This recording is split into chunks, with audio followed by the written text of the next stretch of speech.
Bienvenue dans cette troisième et dernière partie sur les emplois et l'intelligence artificielle. Pour me préparer au changement qui vient, symboliquement je me suis fait remplacer aujourd'hui par un avatar et une voix artificielle. Récapitulons ce que nous avons vu dans les 2 épisodes précédents. Les métiers à risque sont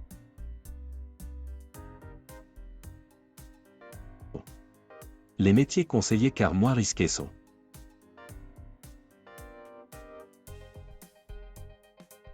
Donc nous avons vu que de nombreux emplois pouvaient être menacés, mais cela peut-il vraiment arriver? Ces IA sont-elles suffisamment puissantes potentiellement pour nous remplacer à terme? Si oui, comment cela se passera-t-il? Que pourrons-nous faire? On constate d'abord que les LLM connaissent le monde à travers le langage, pas avec des concepts comme le font les humains parfois. Est-ce un problème? En fait non, car la connaissance fournie par les livres est aussi une connaissance à travers le langage et cela n'empêche pas les humains de progresser et d'apprendre par les livres. De nombreux auteurs de littérature décrivent des pays qu'ils n'ont jamais visités, ils se sont juste inspirés de récits d'autres personnes. Du coup les LLM pourraient être capables de comprendre comment nous raisonnons sans en avoir l'expérience, tout comme certains écrivains peuvent décrire des sentiments qu'ils n'ont jamais éprouvés. Ce que l'IA n'a pas c'est l'expérience et l'essence mais cela pourra être comblé dans le futur par des capteurs, caméras et autres. Du coup, la spécificité humaine n'est pas évidente vue sous cet angle. Apprendre par elle-même, par observation. C'est ce qu'on ne sait pas encore faire. Donc effectivement, pour acquérir ce sens commun, il va falloir que l'ordinateur vive lui-même des expériences comme nous on a vécu des expériences.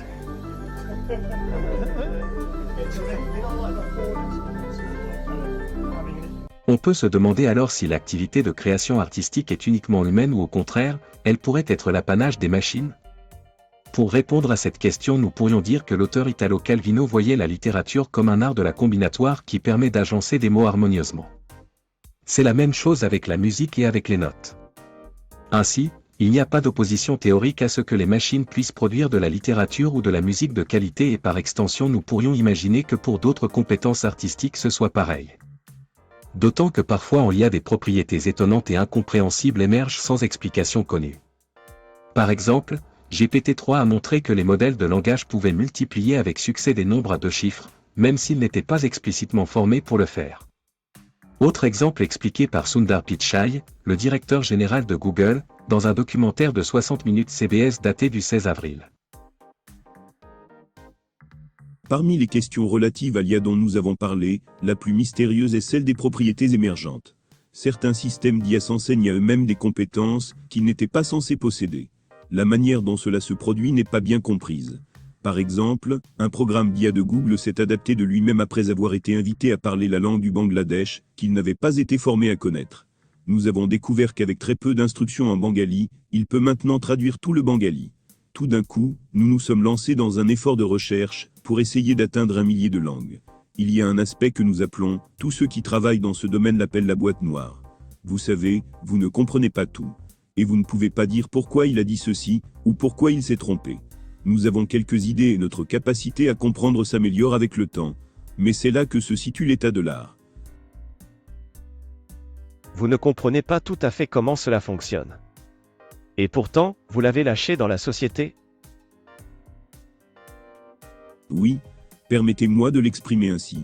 Je ne pense pas non plus que nous comprenions parfaitement le fonctionnement de l'esprit humain.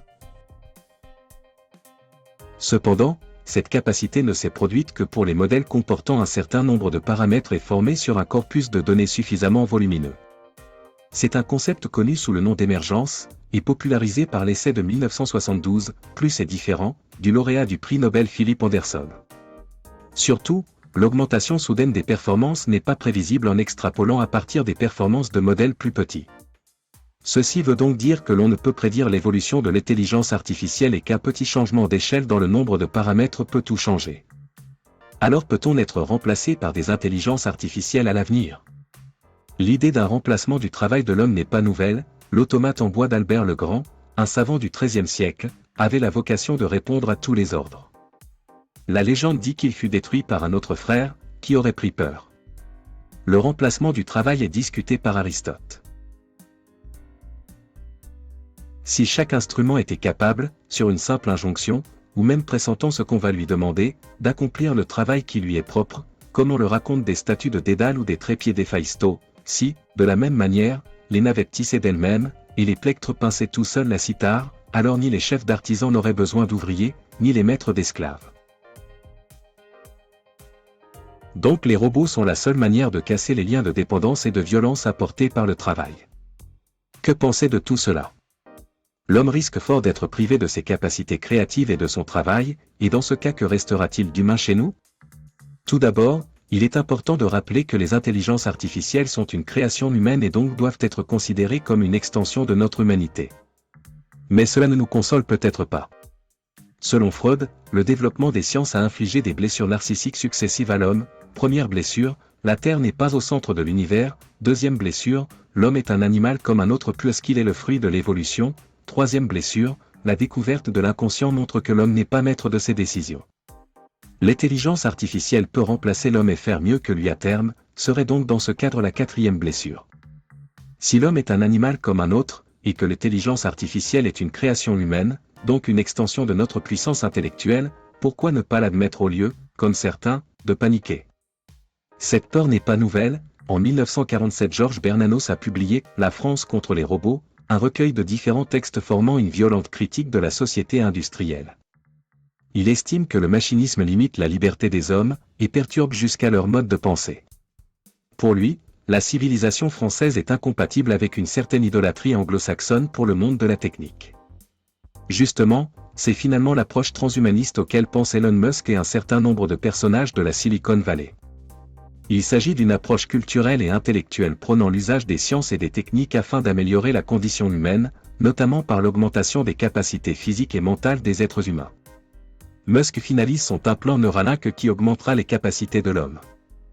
D'autres pensent que si l'on régule les intelligences artificielles comme le fait OpenAI, en interdisant certaines questions ou réponses, ou comme le proposent les législations émergentes sur l'intelligence artificielle comme en Europe avec l'Artificial Intelligence Act, elles seront finalement comme des esclaves et donc un immense potentiel serait perdu à cause de ce bridage. Je ne partage pas cette idée mais je vous la rapporte pour que vous puissiez vous faire votre opinion. Évidemment cela dépend du type de bridage dont on parle. Il se peut de toute manière que cette préoccupation soit vaine, car certains modèles non bridés s'échangent déjà parmi les passionnés et donc le diable est déjà sorti de sa boîte, plus question de l'y faire rentrer. Si l'on résume, les progrès des intelligences artificielles ne sont pas linéaires et peuvent faire exploser leur performance d'un coup avec une amélioration de la puissance de calcul disponible. Les intelligences artificielles pourront appréhender le monde comme nous à travers le langage et la connaissance, mais également avec l'addition de capteurs divers comme des caméras. Leur créativité est possible et elles pourront dépasser l'homme dans ce domaine. L'homme n'a pas à en avoir peur, car les intelligences artificielles sont sa propre création. Toutefois, il est toujours possible que la créature s'émancipe. Un moyen pour rester dans la course sera le transhumanisme. La peur de perdre des libertés, du déclassement et du remplacement du travail remonte à la nuit des temps et constitue une des 4 blessures narcissiques. Au départ, on pensait que tout métier avec une description précise des actions à réaliser était à terme automatisable. Avec l'intelligence artificielle, cette opinion change, la créativité, la réflexion, les tâches compliquées ne sont plus l'apanage unique des humains. L'IA devient notre concurrent. Je vois 3 étapes dans la modification de la civilisation à cause ou grâce, c'est selon, à l'intelligence artificielle. Dans un premier temps, l'intelligence artificielle viendra comme complément aux tâches des humains et du coup ne prendra pas leur emploi mais le rendra plus efficace, plus productif. Cela pourra aussi créer une certaine paresse intellectuelle. Tout dépend de comment nous l'utiliserons et de ce que nous en ferons. Ceci nous amène 3 remarques. À ce stade, si les emplois impactés ne sont pas remplacés, étant plus efficaces, ils seront moins nombreux. On entend souvent que l'IA créera de nouveaux emplois mais ce qu'on ne vous dit pas c'est que les emplois créés seront moins nombreux et auront forcément un besoin de qualification supérieure laissant sur le carreau ceux qui auront été remplacés. Deuxièmement, si autrefois la productivité gagnée par la machine à vapeur, était accompagnée par une augmentation de la production industrielle, compensant les emplois perdus, cela ne sera pas le cas pour la révolution de l'intelligence artificielle. Nombreux sont ceux qui réfutent le modèle de la croissance infinie, la planète et ses ressources ne l'étant pas. Il est donc à parier qu'il faudra utiliser les gains de productivité pour produire autant avec moins. Troisièmement, ces gains de productivité ne profiteront pas aux salariés. Je ne sais pas si c'est lié uniquement à l'IA mais cette révolution a déjà commencé, c'est un fait, les classes moyennes diminuent.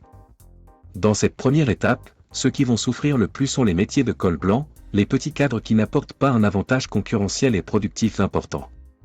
Tout le monde ne pouvant pas être un super innovateur, un super diplômé ou un super créatif, cette première étape va être dévastatrice, privant progressivement d'emploi une majorité de citoyens. Deuxième étape, lorsque la robotique et les intelligences artificielles s'allieront en fournissant des robots avec des capacités physiques et intellectuelles égales ou supérieures aux humains, un deuxième choc civilisationnel se produira. Les humains seront donc beaucoup moins attractifs aussi bien pour des tâches manuelles complexes que sur des tâches intellectuelles, de même que pour les tâches demandant les deux capacités. Cette étape réduira à presque rien les classes moyennes. La scission de la société en deux classes, une grande classe pauvre, classe à qui l'intelligence artificielle a pris son travail, et une classe d'ultra-riches qui seront ceux qui possèdent les entreprises et les moyens de production et qui bénéficieront des progrès incroyables de la productivité. C'est une théorie développée par James Mead en 1964. Comme les ultra-pauvres pollueront beaucoup moins, les ultra-riches, peu nombreux pourront, eux, polluer sans complexe et profiter de leurs milliards de milliards. Dans ce contexte, posséder du personnel humain sera le comble du luxe dans un monde dominé par les robots. La troisième étape, très spéculative et proche de la science-fiction et pourtant assez logique, les robots, après avoir pris le travail des humains, se construiront eux-mêmes. La richesse des ultra-riches diminuant, vu que les ultra-pauvres ne consomment plus, ils laisseront les robots s'améliorer par eux-mêmes, avoir des robots plus intelligents que ceux des entreprises concurrentes sera la seule concurrence encore possible. Et là nous entrerons dans un cercle vicieux extrêmement dangereux pour toute l'humanité, la domination en nombre et performance des robots. À partir d'un certain stade, faire diriger une entreprise par des robots sera plus efficace que par des humains aussi éduqués, intelligents et motivés soient-ils. Les ultra-riches seront aussi devenus des oisifs. De fait, les intelligences artificielles gouverneront les pays et même le monde à la place des gouvernements humains. Qui de plus efficace qu'un gouvernement mondial pour régler des problèmes mondiaux comme la pollution ou le climat? Mais les robots ne s'embarrasseront pas des langues, des coutumes, des cultures car ce n'est pas efficace de gérer un monde extrêmement varié, il faudra qu'il soit uniforme pour plus d'efficacité. Nous serons forcés de parler et de vivre d'une seule façon partout sur la planète. Il est également possible que les robots se rendront compte que les humains ne participant plus au fonctionnement du monde, ne servent finalement à rien et posent plus de problèmes qu'ils n'apportent à ce nouveau monde. Les IA ne seront pas forcément maléfiques, mais même avec un objectif neutre les IA se rendront compte de notre inutilité et que les humains constituent des barrières à leurs objectifs primaires. Pourquoi ne pas avoir un monde où les IA libérées et les humains cohabitent pacifiquement? C'est peu probable. Pourquoi les humains toléreraient des machines qui utilisent des ressources de plus en plus rares, sans travailler pour notre bénéfice? Pourquoi ne risquerions-nous pas de heurter l'intérêt des machines dans leur objectif propre, qui a sûrement évolué vers autre chose que vers l'objectif initial qu'on leur a donné? Il y aura donc un conflit entre les humains et les machines, au moins pour l'usage des ressources critiques. Je ne vais pas plus loin dans l'imagination et je vous laisse imaginer les différentes issues possibles. Je vous propose donc une stratégie pour les étapes que j'ai décrites juste avant. Stratégie pour atténuer l'impact de la première étape. 1. Il est indispensable de maîtriser les fondamentaux comme le langage, les mathématiques, la physique, et se renseigner sur les IA et de se familiariser avec plusieurs outils à base d'IA, ce qui nous permettra de ne pas être perdus lorsque la vague nous atteindra, si ce n'est pas déjà fait. 2. Apprendre et travailler sur l'IA est bien entendu conseillé mais pas toujours possible étant donné nos intérêts, nos compétences actuelles, notre âge, et notre niveau d'études. Je suis bien conscient que ce conseil sera pour une petite minorité mais je me devais de vous le donner. 3. Je vous conseille également d'exceller dans votre domaine, ne devenez pas ou ne restez pas médiocre. Vous pensez bien que les mauvais et médiocres seront les premières victimes. Choisissez un métier qui vous plaît, il est plus facile d'exceller dans quelque chose de passionnant que dans quelque chose de pénible. Apprenez en continu, intéressez-vous à d'autres domaines, les profils les plus recherchés seront multicompétents. Travailler sur des projets personnels vous aidera à progresser plus rapidement et constituera une vitrine pour vos futurs employeurs. Changer tous les 3 à 4 ans d'entreprise permettra de voir plus de problématiques et d'accroître votre champ de compétences. Comme j'aime bien dire souvent, l'expérience est une lanterne qui n'éclaire que le chemin parcouru. Aussi longue soit-elle, une expérience reste partielle, surtout si elle est en ligne droite. Une expérience plus variée et stochastique permettra de couvrir une surface beaucoup plus grande de connaissances.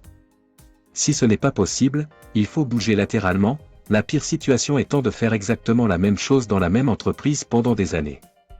4. Comme les robots intelligents à prix abordable ne seront pas pour demain, travailler dans un domaine où la relation humaine est importante et où le travail manuel demande une grande adaptabilité. Par exemple, même si la technologie ne me fait pas peur, je ne suis pas prêt d'accepter de me faire coiffer par un robot. Comme je déteste aussi devoir faire la conversation avec le coiffeur, j'imagine qu'avec un robot il n'y aura pas de small talk. L'acceptation sociale des robots arrivera, bien que cela prendra un certain temps. La stratégie pour la deuxième étape, ceux qui créent des robots et les programmes informatiques qui vont avec, ceux qui les réparent et les chefs d'entreprise qui utilisent des robots intelligents seront les seuls à posséder un emploi. Il faudra donc travailler dans la robotique, dans l'IA ou être chef d'entreprise. Il n'y a pas de stratégie pour l'étape 3, vous l'avez compris, à cette étape et dans ce scénario les humains sont inutiles voire gênants pour les machines qui seront complètement autonomes. Il est difficile d'imaginer un calendrier pour ces 3 étapes. L'étape 1 est en cours, même si la France semble en retard, seuls 5 à 10% des grandes entreprises sont aujourd'hui déjà en train d'intégrer de l'IA dans leur processus. L'étape 2 a bien commencé, pour vous en convaincre je vous laisse vous renseigner sur les dernières évolutions des robots déjà développés et en cours de développement de chez Boston Dynamics dont nous avons vu un extrait de vidéo dans l'épisode 1. L'IA nous aide à comprendre ce que veut dire être humain. Nous devons devenir plus sages avant que ces outils ne deviennent dangereux. C'est notre reflet, notre miroir. C'est nous.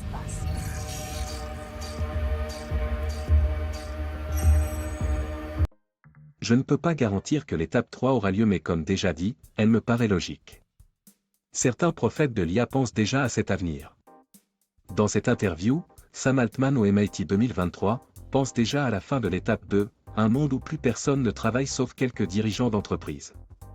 La solution de ces hommes de la Silicon Valley est le revenu universel. Si je demande à ChatGPT de m'expliquer ce que c'est, et je précise qu'il ne se trompe pas, cela donne.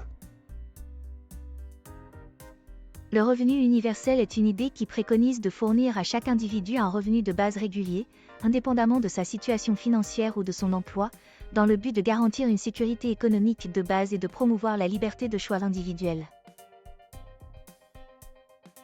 L'homme dépossédé de son travail, de sa valeur sociale et de la création sera peut-être désespéré. Beaucoup de gens se définissent par leur travail, leur engagement social ou associatif ou leurs activités sportives ou artistiques. Seul le sport restera si cela a encore un sens. Le revenu universel, s'il existe un jour, demandera des financements, une taxe sur la robotique, des impôts sur les ultra-riches, sur les entreprises ou comme le propose Altman sur le foncier des entreprises d'IA. Mais gageons qu'ils le feront à minima. Car ne pas laisser un minimum suffisant de subsistance au gros de la population ne serait pas viable. Je verrais bien un montant généreux au départ, le temps de laisser à tous le temps de nous adapter et d'admettre notre nouvelle situation. Puis, de soudaines difficultés dans les finances de ces entreprises, réelles ou supposées, viendront certainement diminuer ce montant pour atteindre progressivement le montant minimal vital. C'est la fable de la grenouille, pour cuire une grenouille dans de l'eau bouillante il vaut mieux ne pas la jeter directement dans l'eau très chaude car elle pourrait sauter par réflexe et s'échapper. Il vaut mieux au contraire la mettre dans une eau tiède et augmenter progressivement la température. En fin de compte, il ne nous restera que la religion, une seule religion, celle qu'auront décidé de nous laisser les machines, à moins que nous en créions une de toutes pièces, adaptée à notre nouvelle situation. Vous pouvez utiliser le site willrobotechmyjob.com, en anglais, qui offre des prédictions sur le risque d'automatisation de diverses professions, en se basant sur un rapport de 2013 de l'Université d'Oxford. Selon ce rapport, près de 47% des emplois américains pourraient être menacés par la robotisation. Le site répertorie 702 métiers, indiquant pour chacun le pourcentage de risque d'automatisation, les perspectives de croissance, le salaire médian annuel et le nombre d'emplois dans le secteur. Cependant, il est important de noter que ces prédictions ne sont pas infaillibles, la rapidité des progrès technologiques rendant difficile une prédiction précise et définitive. Cette vidéo touche à sa fin. Si vous pensez que j'ai oublié quelque chose, ou que votre expérience vous fait penser différemment, ou que vous n'êtes pas d'accord avec mon analyse et ma vision du futur, n'hésitez pas à commenter, je réponds systématiquement à tous les commentaires et tout le monde pourra bénéficier de vos réponses. Si cette vidéo vous plaît, mettez un pouce bleu, si elle vous plaît beaucoup, abonnez-vous. Si elle vous plaît vraiment beaucoup, dites-le partout.